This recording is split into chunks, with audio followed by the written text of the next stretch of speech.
Imagine for a second facing like the most sophisticated, devastating psychological attack of your entire life.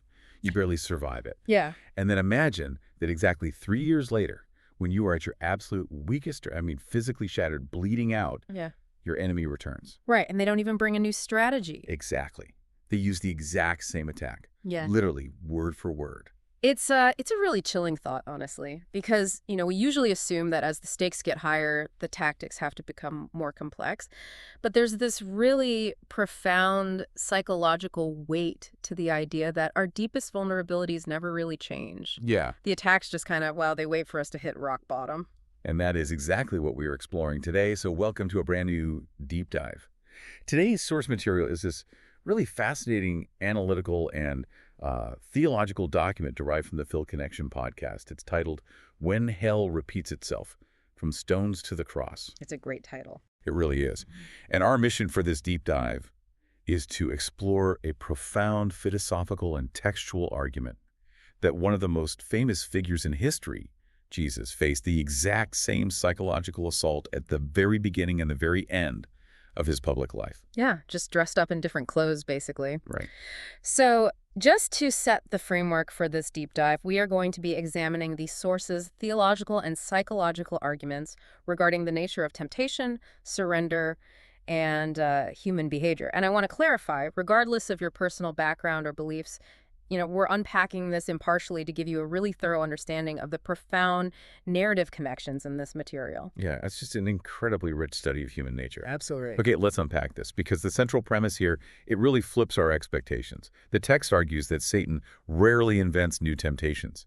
He simply recycles the old ones using different voices. And to really grasp the climax of this story, which is a very public, brutal execution at Calvary, we first have to trace the journey back to the blueprint of the initial attack. Yeah. The absolute isolation of a desert wilderness. Right. We have to look at the actual mechanics of that first scene. So Jesus has been fasting for 40 days and 40 nights. Which, by the way, is basically the physiological limit of human endurance. Oh, yeah, totally. We are talking about a body where the organs are literally beginning to shut down. The deprivation is total. The body is consuming itself, just screaming for sustenance. It is the apex of physical vulnerability. And the analysis points out that this is precisely the moment Satan arrives. It's not random. No. It's highly calculated. And the opening line is very specific. The quote is, "If thou be the Son of God, command that these stones be made bread." Wow. Okay. Yeah. And what's fascinating here is the psychological mechanism at play. The entire attack hinges on a single dangerous word, and that word is if. If. The devil wasn't questioning Jesus' identity out of his own ignorance or doubt. He was attempting to inject doubt into Jesus, leveraging that extreme physical exhaustion to bypass his defenses. It feels exactly like a modern social engineering hack. Oh, that's a good way to put it. Right. You don't try to brute force a heavily fortified firewall. Right, because that takes massive effort and immediately sets off all the internal alarm. Exactly. Instead, you trick the system administrator into voluntarily handing over the keys. You create a false sense of urgency. The hacker sends an email saying, if you really have admin privileges, you can bypass this security protocol to fix this immediate server crisis. That's a brilliant way to conceptualize it. The attack masquerades as a perfectly reasonable solution to a pressing need. Yeah, hey, you're starving. Right. The prompt to turn stones into bread isn't framed as rebellion. It's framed as logical self-preservation. So the bread is just a misdirection. The real hack isn't about feeding a starving body. It's about convincing him to declare independence. The subtext is basically, you have all this divine power, but you're out here starving. Use it for yourself right now, apart from whatever higher mission you think you're on. And the resolution to this wilderness encounter establishes the first core thesis of the source material. Jesus refuses to engage with the if. He doesn't perform the trick to validate his identity. Instead, he quotes the book of Deuteronomy saying, "Man shall not live by bread alone, but by every word that proceedeth out of the mouth of God." Which establishes a radical hierarchy of needs. It really does. It presents obedience and submission to a higher purpose as fundamentally more sustaining than basic survival. The Father's will matters more than personal comfort, or even, staying alive. But that brings us to a really uncomfortable question. How does a psychological attack evolve when the target refuses to break? Right. Like if the social engineering fails, what's the next move? The analysis argues it just waits. Yeah, it bides its time. It waits for a moment of even greater physical, emotional, and public vulnerability. So we fast forward 3 years. We go from the quiet isolation of the desert to the absolute sensory overload and chaos of the crucifixion. And the narrative connection the source draws here is incredibly stark. You have Jesus hanging on a Roman cross. It's a visceral scene of ultimate suffering. I mean, a torn body, pierced hands, lungs violently struggling for the tiniest sip of oxygen. Here's where it gets really interesting, because amidst all that blood, the screaming, the sheer terror of the execution, a very familiar message starts echoing from the crowd. Yeah. First, the Roman soldiers mock him.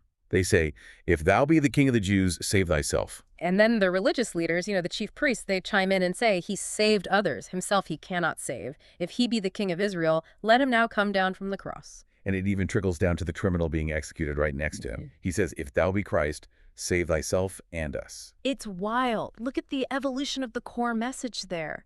Turn stones into bread. In the quiet of the desert has morphed into, save yourself, come down and rescue yourself in front of a mocking crowd. Right. Different people, different locations, different words, but the psychological attack is identical. Use your power for yourself. Prioritize your own preservation. The source beautifully illustrates how hell was simply repeating itself. The echo chamber just got infinitely louder. I follow the narrative parallel for sure, but this is where I have to push back a bit, or at least ask the question that really jumped out at me. Okay, what's that? If the attack is identical, shouldn't the defense be identical? In the wilderness, Jesus actively debated the enemy. Right. He used scripture to parry the attack. He verbally shut it down. So why, when he's on the cross facing the exact same temptation, is completely silent before these mockers? Why not quote another scripture and put them in their place? That is a really crucial distinction. If we connect this to the bigger picture, the cross was not a place for debate. According to the theological framework here, it was the final examination. Oh, wow. Yeah, the test of obedience, the debate over who gets to dictate his actions had already been passed in the desert. So defending himself verbally would actually be stepping back into the debate. Precisely. Think about the intense psychological difficulty of remaining silent when you are being falsely accused and mocked. It's nearly impossible. Human nature screams at us to justify ourselves. Right, to prove our critics wrong, but the source references the prophet Isaiah. The quote is, "He was oppressed and he was afflicted, yet he opened not his mouth." Silence, in the face of immense provocation, becomes the ultimate language of perfect surrender. It's a profound paradox of power. You know, it reminds me of the concept of the nuclear launch codes. Wait, how so? Well, think about it.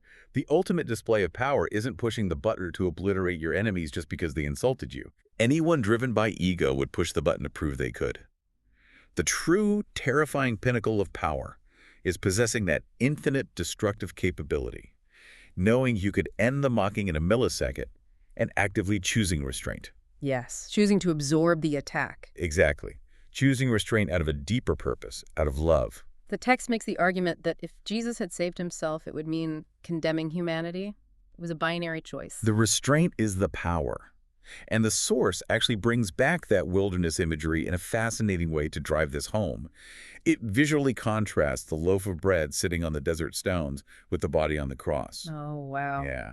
Satan wanted Jesus to make bread in the wilderness to satisfy a temporary physical hunger. But the text argues Jesus refused because his ultimate mission was to become the bread of life. Allowing his own body to be broken so that a starving humanity could live. Right. That shifts the entire lens from self-preservation to absolute radical self-sacrifice. Exactly. Making bread feeds you for a day, but becoming the bread, according to the text, satisfies the spiritual hunger of humanity forever. But just as this massive echo chamber reaches its peak, soldiers, priests, bystanders, all screaming this chorus of, "Prove it and save yourself," there's a structural break in the pattern. The narrative suddenly fractures. Right, the outlier, the one voice that completely changes the trajectory of the entire scene. The repentant criminal. This guy is literally hanging on a cross next to Jesus, enduring the exact same horrific execution. Yeah. Initially, the source notes both thieves were mocking Jesus, but suddenly one stops.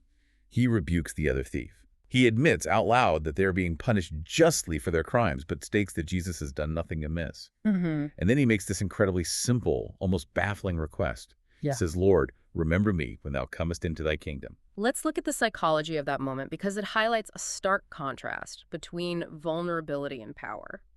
Why is it that the Roman soldiers and the high priests, the people with status and authority, why do they demand empirical proof? Right. They want a spectacle. Come down from the cross and we'll believe.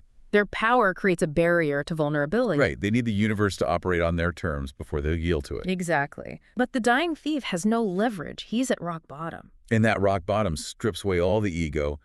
He doesn't demand a miracle to get him off the cross. He just asks for mercy. I mean, he sees a king where the entire world, including the religious experts, saw a defeated criminal. Yes. Think about the sheer absurdity of that faith for you as a listener. Jesus looked like the furthest thing from royalty right then. No throne, no crown of gold, no army, just humiliation. And yet, look at Jesus' immediate response. Today shalt thou be with me in paradise. The source draws a massive theological distinction here. Throughout this entire ordeal, Jesus reigned entirely silent toward every demand born of unbelief, ego, or the desire for a magic trick. Yeah. But the second there was a cry born of genuine vulnerable faith, he answered it instantly. He won't perform a miracle to save his own life, but he immediately expends his energy to guarantee salvation to a dying man who simply asks to be remembered. It's breathtaking. And what makes this analysis so compelling is that it doesn't leave the scene locked in ancient history. Right. The text argues that the cross is an enduring psychological and spiritual dividing line. It claims that this exact same scene, with these exact same reactions, plays out in modern culture every single day. Ancient voices wearing modern clothes. The text identifies, I think, 6 modern archetypes that directly mirror the people standing around Calvary. And rather than just listing them out, let's really explore how these mindsets operate in our world right now. Yeah, let's do it. Because when you look at them, it's a pretty intense mirror held up to how we all handle suffering and vulnerability. Let's start with the demand for proof and transaction. Think about the Roman soldiers mocking or the first thief demanding to be saved. The modern equivalent is what the text calls the consumers of God or the mockers. Oh, the vending machine mindset? Exactly. It's a purely transactional approach to the divine. The underlying prayer is, fix my immediate problem, and then I'll give you my allegiance. Heal this illness, secure this promotion, fix my bank account, and then I'll believe. It's treating faith as a utility rather than a relationship. And if the universe doesn't spit out the desired product when we put our coin in, we become the mockers. Oh. If God is real, why didn't he stop this suffering? It's the exact same echo of the soldiers. If you're really the Son of God, prove it on my timetable. And the analysis points out how Calvary completely shatters that consumer mindset because Jesus absolutely refuses to become a servant of human demands. But there's another layer here that's perhaps even more tragic. It's the paradox of the religious experts. The chief priests and the scribes. This part blew my mind because the irony is just so thick. These were the intellectuals. Right. They knew the prophecies backwards and forwards. They had the scriptures memorized. Yet when the culmination of all that text was bleeding right in front of them, they completely missed it. Because intellectual knowledge can actually blind us if we have the wrong agenda. They wanted a conquering political messiah who would crush Rome and elevate their status. Yeah. They wanted a throne, not a cross. They couldn't compute a suffering savior. And the source draws a straight line from those priests to modern religious institutions that prioritize influence, attendance numbers, and cultural power over actual holiness or sacrifice. It's the prosperity-only mindset. Yeah. That deeply ingrained modern fallacy that if you are suffering or if you are uncomfortable, God must be angry with you or you're lacking faith. We equate comfort with divine favor. Which completely misreads the entire narrative of the cross. The text argues forcefully that Calvary proves God's ultimate will is frequently accomplished through severe endurance, not by escaping the pain. Wow. The darkest, most painful day in history was the precise mechanism for the greatest victory. That flips our entire cultural narrative on its head. I mean, we live in an era dominated by what the text calls the self-preservation gospel. You can't open social media without being bombarded by mantras like protect your peace, live your truth, cut out anything that makes you uncomfortable, and put yourself first. Oh, constant. Our whole society is architected around self-optimization and avoiding pain. Right, but the gospel's call, as outlined in this text, is the radical opposite. It's a call to self-denial. Take up your cross. The kingdom isn't built by people obsessively saving themselves. It's built by people willing to lose their lives for a higher cause. Which brings us right back to the repentant thief. Right. He represents the final mindset, the repentant. Exactly. He doesn't come demanding a miracle to escape his pain. He doesn't try to intellectualize his way out of his mistakes. He just owns his flaws, acknowledges his desperate need for help, and asks for grace. He embraces the vulnerability that the others try to mask with demands, and that's where the real power is. So what does this all mean? To bring all these incredible threads together, the core takeaway from this deep dive is a profound shift in how we view psychological and spiritual warfare. Yes. The temptation to turn stones into bread in the quiet desert, and the temptation to come down from the cross amidst the screaming mob were the exact same strategic attack. Satan's ultimate goal was never merely to cause physical pain. It was to use physical pain to divert Jesus from sacrificial obedience. Right. The enemy leveraged the deeply ingrained human instinct of self-preservation, and the ultimate victory wasn't found in a spectacular display of dominating power. It was found in remaining completely faithful to a higher will, choosing complete surrender over self-preservation. Which leaves you, the listener, with a deeply personal question posed by the source material. When you find yourself standing near the cross in your own life, when you are in the middle of a brutal season of suffering or doubt or isolation, which of those voices sounds most like yours? It's a tough mirror to look into. It really is. Yeah. Are you demanding a transactional miracle? Are you mocking the process because it hurts? Are you trying to intellectualize it? Or are you, like the thief, simply asking for grace in the midst of the pain? This raises an important question, one that builds directly on the implications of this text. If the greatest, most world-altering display of power in human history was an act of complete restraint and surrender to suffering, does our modern obsession with absolute comfort, life hacks, and constant self-optimization actually blind us? Wow. Are we so desperate to instantly turn our stones into bread that we are missing the deeper callings in our own lives? Callings that might actually require us to endure a season of unbroken hardship to become something greater, something for you to deeply mull over.